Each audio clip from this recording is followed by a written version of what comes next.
How's everybody doing today? First, I want to give honor to God because he's the head of my life. And if it wasn't for him, I wouldn't be here today. Come on, sister. And I want to thank him for his grace and his mercy. And I want to thank him for loving me when I didn't love myself. And I ask God that you go before me and let me give a word that will help bless somebody, encourage somebody, motivate somebody. Because otherwise, I don't need to be here. Because it's not about me, it's about him.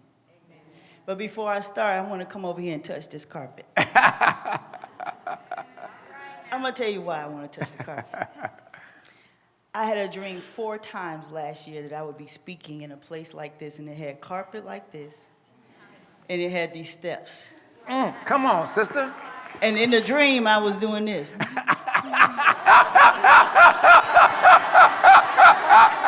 Come on, sister. And I would wake up and go, God, what was that? Where was I? Who was that? And why was I there? And he said, you'll find out.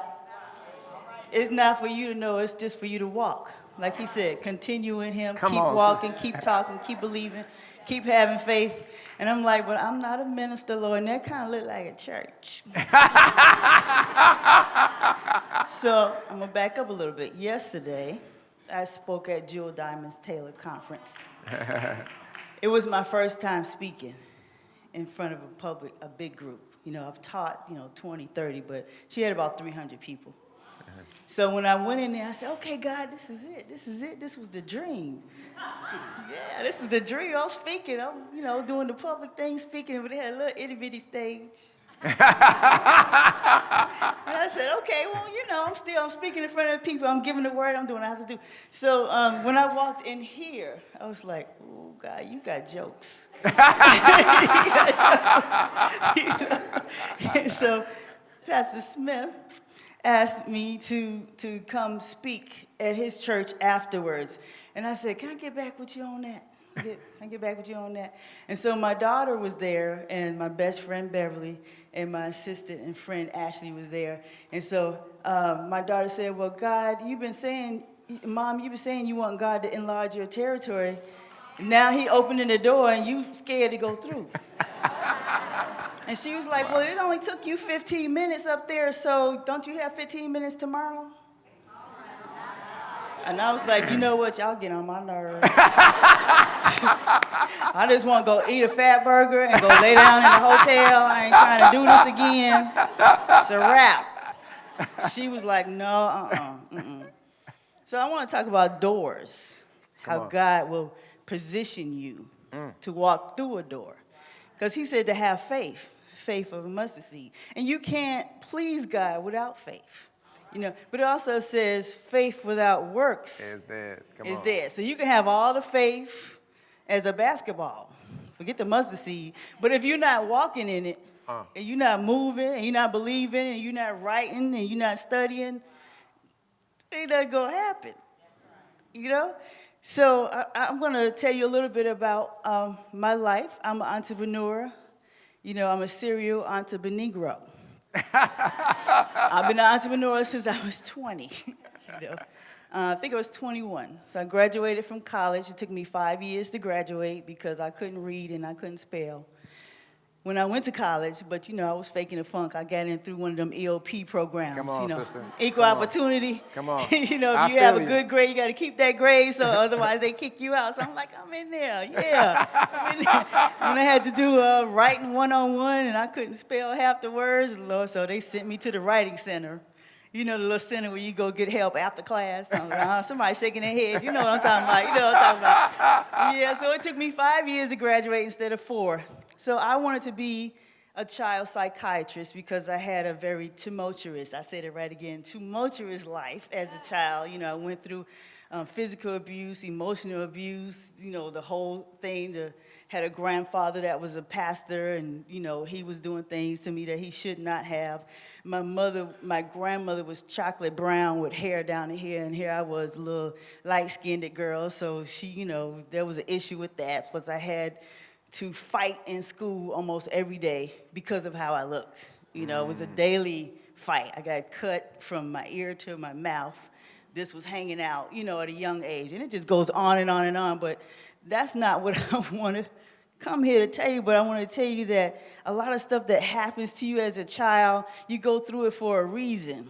You know, you go through it for a reason. It's either for you to help somebody else go through it, teach somebody else about it, you know, and it also builds your endurance and your strength. And it made me closer to God because I would be like, God, you know, I know you up there. I know you here. You know, what's happening? So I used to draw flowers on the walls and get whoopings, and I would draw flowers and trees and butterflies because that was my safe place. You know, it helped me to get away from the anger and the hurt and the name calling and all that. So I went to college, and I'm going to be this child psychiatrist now because I want to help other kids go through what I went through. Oh, so that's what I thought. But I couldn't pass Psych 101, probably because I couldn't spell and read well. And so I try to, you know, I didn't say this part yesterday, Pastor, but my name is Sylvia Cohen, which is a Jewish name. And in my Psych 101 class, there was another girl named Sylvia Cohen, right? I didn't say this yesterday. But she was passing Psych 101, and I wasn't. But my professor made the mistake and gave me her grade. Come on.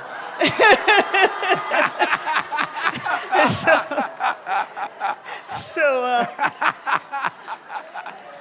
That's what I'm saying. anyway, fast forwarding to, I decided to, I wasn't doing very well in that class. She wasn't either. So I was like, well, let me try something else. So I went into drawing because that was the only other thing I was familiar with. So I took drawing 101, and I could draw the flowers, I can draw the butterflies. I was like, yeah, this is good, I can do this. But then we had to draw nude people. And remember, I was young. I was 17, and I thought that was nasty. So I was like, I don't want to draw that. I don't want to see all that. I don't want to draw that. So I would throw a fit and leave the class. So I ended up making a C- in my art class, and my teacher told me, you should forget about being an artist because, you know, you got some issues. That's just not going to work for you. So anyway, fast forward to, I graduated 5 years later. I have my degree in liberal arts instead of the art, you know, the art that I wanted to get. But I got liberal arts. I got arts in there somewhere. And then, and I took every business course that, you know, that there was as well. So when I graduated, I wanted to work for Essence magazine. You know, be an artist for Essence magazine, but that didn't work. So I ended up working for Willie Morrow. I don't know how many of you are familiar with Willie Morrow. He was the guy that created the California curl. Anybody? I know there was some curls in here. So he created California curl. So I went to work for him, and he was paying me a little bit more than minimum wage. He wouldn't pay us for overtime. So I had a baby and a divorce by this time. And I would go pick up my daughter after her sitter and stick her under my light table because I couldn't afford to pay, you know, beyond that because he wouldn't pay us. So after 2 years of this, I was like, well, Mr. Morrow, can I get a raise? So he gave me a 5-cent raise. So that was like $20 before taxes. So in the meantime, the typesetter would come and, you know, he wouldn't let us go home after the paper was put to bed, when it was put out. And I would sit there and go back to my happy place, drawing the flowers. So then my typesetter said, can you draw me a T-shirt with some flowers on it so I can wear it to the gym? And I said, sure. She came back the next day and had 3 orders. I got 3 friends that want flowers, you know, on their T-shirts, $10, $10, $10. In a period of 6 months, I was making more money making the T-shirts than I was working for him 60 hours a week. Come on. So when I got the check finally, you know, when I was looking at this, what was it, about $15 more after the taxes, I said, you know, I'm out of here. I quit. So I quit. So then my daughter was about this size at that age, at that time. And I said, look, the 60 hours that I worked for him, if I put those 60 hours into working for myself, Come on. I can make as much or more money and be happier and spend more time with my daughter. She don't have to be under the table. So I would strap her to my back, and I'd be like, baby, I'm going to paint the T-shirts, and you're going to throw the glitter. You paint, you throw the glitter. Ready? Paint, throw the glitter.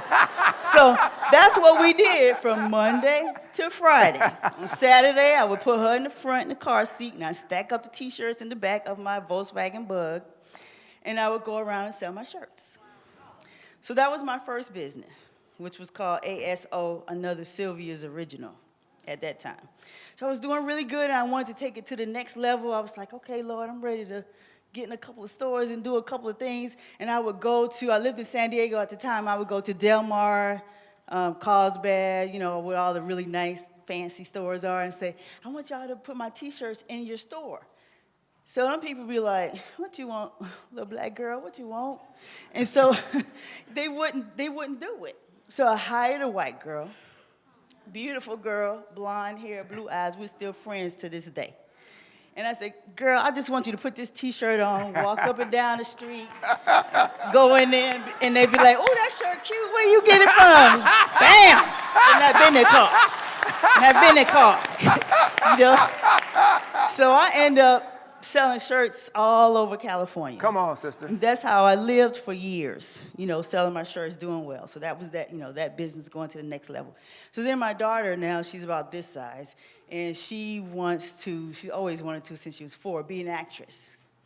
So I was like, well, I don't know how we're going to do that because I didn't know anything about it. And a friend of mine, to another open door, a friend of mine was like, my daughter has an audition with a manager in LA. Can you drive her up there because I can't take her? And I said, okay. So I took my daughter. So long story short, the manager picked my daughter and didn't pick the other girl. And I was like, ooh, that's kind of ugly. How am I go back home and tell my friend that they didn't pick her daughter, they picked my daughter? And then that very day that they signed her as a management company, they sent her on an audition for Nickelodeon's All That. And she got the job. Come on. First time auditioning, never had any formal training. She got the job. So she was on All That for several years. I think she did 4 years, 3 or 4 years on there. So she got a what do you call it? They chose her to be the Best Actress of the Year for the Kids' Choice Awards. The nomination, that was the word. I'm not used to using big words. Nomination, that was the word. So, Now, this is important. This is important. She said challenge, spelling, and so forth. Now, using big words. If you're not careful, areas where you're not as polished as you'd like to be will hold you back. But when you're free, that's it. When you're free, yes. Lord, you can help me improvise. These stores won't let me in. Let me hire somebody else to help me get in. It look like them. It fits well. Are you following me? Yeah. See, when you're not free, they won't let me. No, you got to think and see yourself as your Father sees you. He's made everyone. He loves everybody. You got to start loving yourself and see the potential inside of you. I forgot where I was now. I'm sorry. Okay, she got nominated for Kids' Choice Award. She won. But she wanted a woman of color on a bag to carry. Back then, it was real hot. They were putting Elvis Presley and James Dean and Marilyn Monroe and Betty Boop on bags. Remember that? That was the big thing. And she was like, Mom, I want Diana Ross or somebody. I want somebody to look like me on a bag. And we couldn't find one. So I bought a plain denim bag, and I painted it. I painted a girl with an afro with some glasses and, just made it fun. So she wore it. Oh, my friend here, my best friend, she has this is a bag that I made. That bag is, I don't know how old that is, 7 years old, 6 years old. So I started out painting the bags, and then they just kind of grew. And I said, well, I need to call it something. I need to brand it. I need to give it a name. So that's where Gbaby came from. He said Sylvia Gbaby Cohen because my daughter's name is Giovanni. And so they would call her Gbaby on stage. And so for the times that she was working on All That, I was a stage mom because she was under 18. So I would sit in her room and paint bags and sell them. And I would sell them to the people in Hollywood. I was like, you got it in, girl. You got to get Britney and everybody else to be rocking one of these bags. And that's how it started. Britney's sister, Britney Spears' sister, Jamie, she started wearing a bag, and then her friends started wearing a bag, and it just grew. Before you knew it, we were in magazines. And see, that's another open door. You know what I'm saying? So when Jamie came on the show, Giovanni was like, oh, that's Britney Spears' sister. I was like, she's just a person just like you. Come on. Just because she just like you. And she ended up going over to her house and spending the weekend with her. So anyway, I got off track. Hold on. It's all right, but I went from there we had to move from San Diego to LA once she got that position because the back and forth was not cute. I fell asleep on the freeway from the fast lane all the way to the slow lane. By the time I hit the slow lane, God sent Moses and Mary and Shadrach. Yeah, go down there and wake her up because she about to go over the edge. So I wake up and I'm like, ooh, what's going on? And I woke up. And so after that, I closed my store in San Diego that I had, which had 9 women that sublet space from me because I didn't have the money. I didn't have the credit. I didn't have the bank behind my back. And I was like, look, all of us out here selling our stuff. I was selling my T-shirts, you selling your hats, you selling your jewelry. Let's get together and open a place. Let's put our finances together. Let's put our knowledge together. Come on. And so we did that. And so Unique Fashion Gallery was the name of it. Fashion because of clothes and gallery because of art. And we had that for 10 years. Wow. We had that for 10 years in San Diego. But then a lot of stores spun off of my store, too, which was the ultimate goal. It wasn't to keep them there with me. It was to give them the knowledge that I had so they can go have their own, because that's necessary. God gives us the desires of our heart. He puts them in our heart, even from a young age, most of us. But most of us don't get it. We don't catch it because mom wants you to be something else. My grandmother wanted me to be the nurse because she was a nurse. And I said, I don't like blood, I don't like needles, and I don't like old people, so that's not going to work for me. I don't believe that's my calling. So that didn't work. So I ended up working in art and teaching young women how to take their skills and their talents and their gifts and make something out of it. Wow. And that's what's important. And I just feeling that there's a lot of people in here, there's books in here that need to be birthed.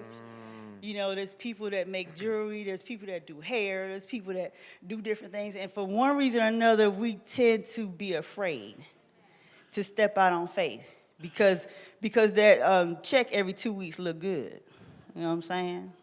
I don't know because I didn't have it too long, but that check every 2 weeks look good, but and entrepreneurship is not for everybody. I understand that. It's not for everybody.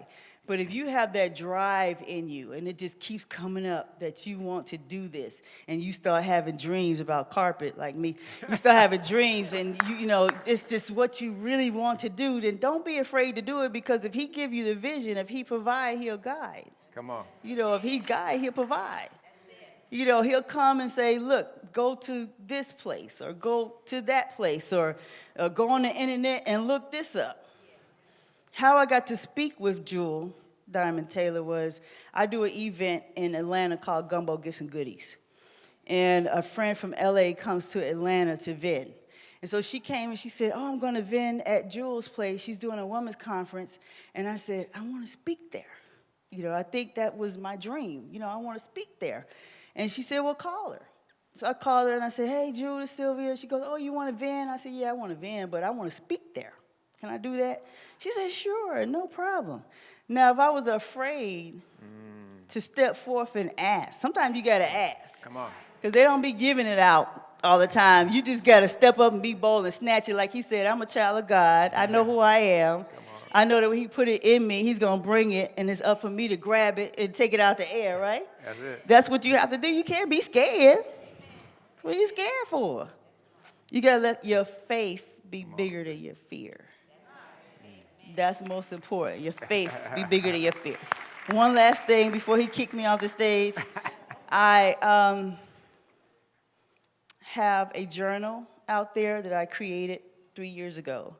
I wanted to have something for women of color that was positive, it was inspirational, it has scriptures, it has my art, it has goal-setting pages, it has write yourself a love letter. When I started it 3 years ago, it was a vision that I had, and I said, Lord, I don't know how I'm going to make this happen. I don't have the money to get it printed, and I don't have everything I need to get it done. He said, just do it, and I'll open the door for you to get it done, right? So I did it, and I had a Dell laptop computer at that time, and I'm watching videos with my daughter the night before. I was about to turn it into the publisher. And I woke up in the morning, and my computer screen was blue, solid. You know what that means? Dead. I was like, okay. So I took it to the place, and they was like, we can't retrieve anything on your computer. Wow. It's a wrap.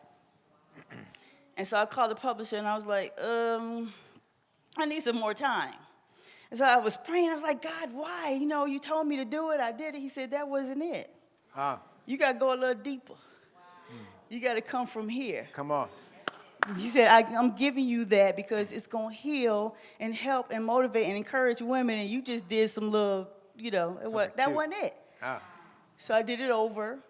It was better. I took it to the publisher, and I just finished the fourth one, which is 2017. I just finished it. 2016 is out there.